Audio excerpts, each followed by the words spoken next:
Hitting 1,000 subscribers on YouTube is important because when you hit 1,000 subscribers and you get 4,000 hours of watch time on your channel, you can get monetized here on YouTube, meaning YouTube AdSense or YouTube is gonna send you a paycheck every month. The bad news is that paycheck isn't much. In fact, with my channel of about 52,000 subscribers, I'm lucky if I make $250 a month. But in my business, I'm making upwards of $40,000 to $50,000 a month in my business. But we all love good vanity metrics, and we know the more followers or subscribers we have, the more authority we build, which do we really? Because with people with more subscribers and followers, are they actually good people to follow?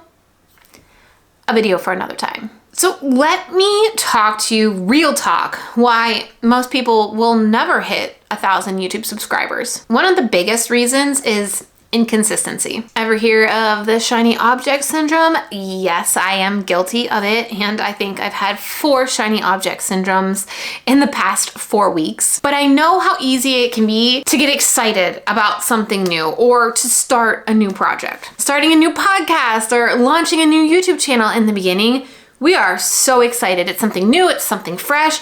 We are 100 miles per hour, right? And then 3, 4, 5 weeks later, the hard part starts to come in and that grind of routine and consistency, and it's not so new anymore, kind of sets in. And we get bored and something else distracts us. We forget about our YouTube channel or we don't make it a priority. And the way YouTube actually works is it will push new content. Like it will actually promote new content more than older content. So when you are publishing a new video, that video actually kind of gets more eyes on it initially. And if you've done the strategy right, like what I teach to all my coaching clients, that initial video, that new video will get push from YouTube for free, and you will get more views on past videos.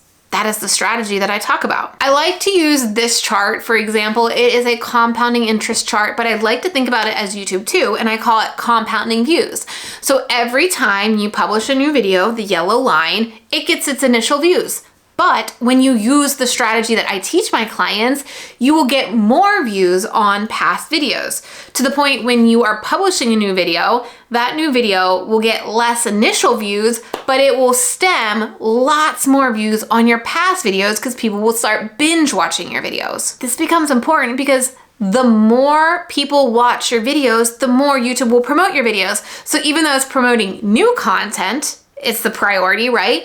If you have videos people are also binging, YouTube's gonna start pushing those videos as well, because it's like, hey, people are watching these videos and they're staying on the platform, or they're watching hours of content on YouTube. And so you've done what YouTube wants or is asking of you, and it will promote your videos for free. I know I feel like I'm repeating myself over and over again, but not only creating this binge session is important for the algorithm, it is so important for you as a business owner. Especially if you want to get leads, especially if you want to generate course sales or get coaching clients or service clients from YouTube, you got to get people to watch more than one video from you. The more you can get them to binge watch your content, the more likely they will want to work with you. And I can't tell you how many coaching clients have come to me and said, you know, I just binge watched all your content and I understand why your strategy works because it just worked on me. How do I sign up to work with you? And that wasn't with any Facebook ads. That was all through binge watching on YouTube. So it's important for you to show up with a new YouTube video and stay consistent every single week. Now, you don't have to do something super crazy with your video. These videos I've been testing on Sunday, super easy. Me talking to you, me editing it, not anything fancy. You just need to decide and make it a priority to get a video filmed and published every single week, one a week. Now, I do want to take a sidebar real quick here because this also gets people a little nervous, like, do I want to commit to a video every single week for the rest of my life? You can take a vacation off of YouTube. In fact, we've had a client take 6 months off of YouTube and come back, and her channel just kept right going, right? You can miss an upload if you want to skip a week, if you want to skip 2 weeks, right? I just want you to understand, like, you're not tied into a YouTube video every single week.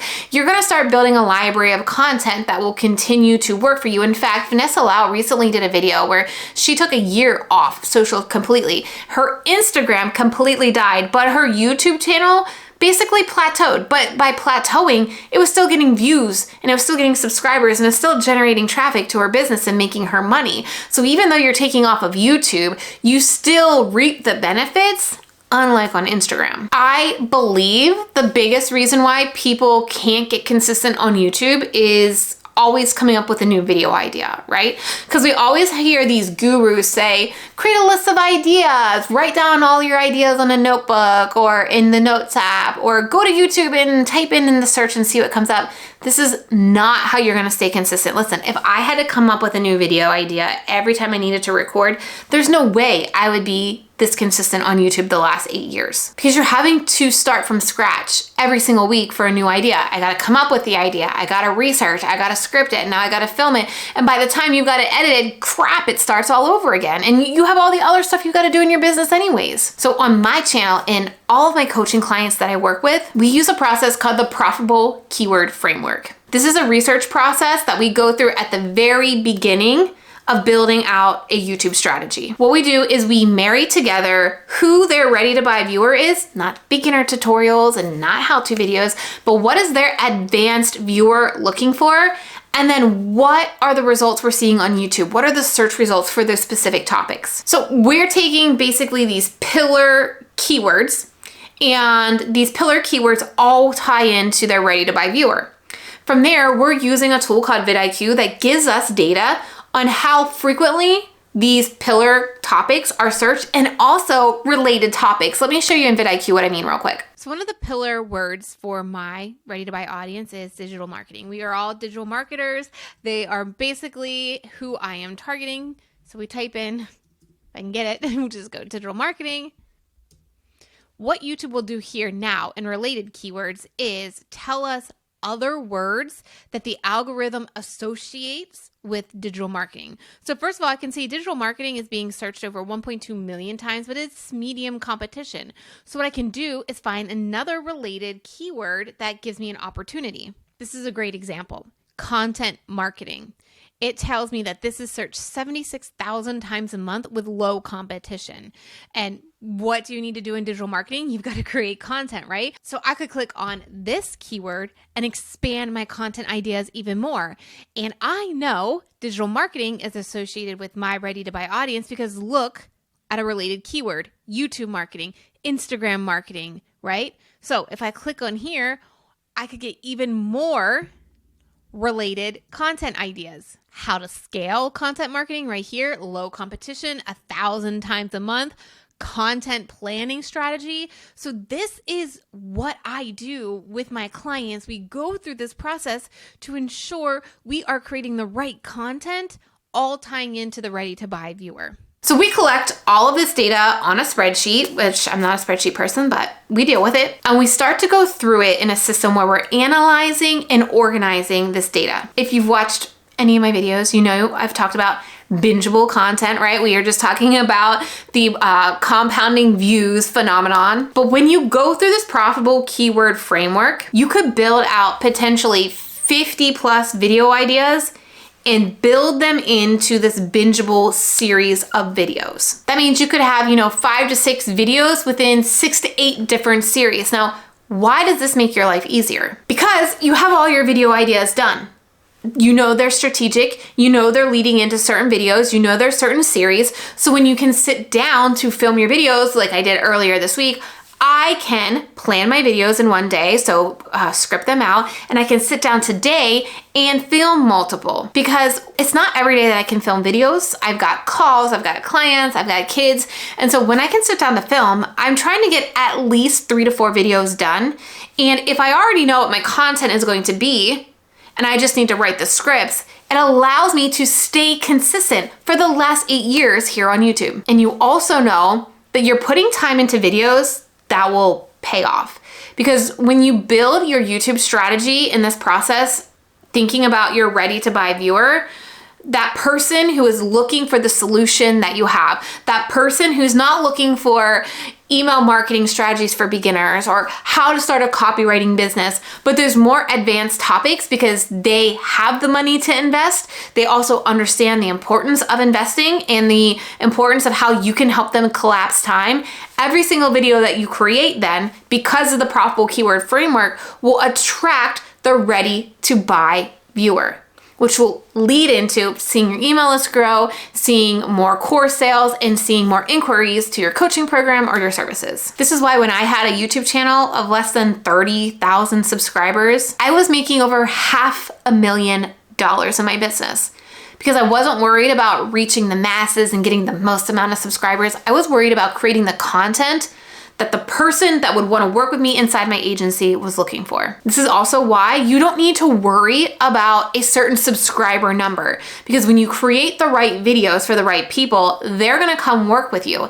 And the way the algorithm works anyways is if they're binge watching your content and they never subscribe to you, YouTube's still gonna recommend your video to them when they log in again, because YouTube says, oh, this person watched 5 videos of Susie's channel. We're gonna put some of Susie's channel on the homepage the next time she logs in. But when we get back to why most channels will never hit 1,000 subscribers, it's because most channels are never gonna put the time into building this strategy. They will never take the time to go through the profitable keyword framework, which may be, a lengthier research process up front, but then it streamlines every video that you do after that. Most people will just continue coming up with a video idea or picking a random video idea and never really seeing either their channel grow or results coming from their YouTube channel to their business. I've actually been hosting a live workshop, Profit Per View, where I literally show you how to do the profitable keyword framework, step by step,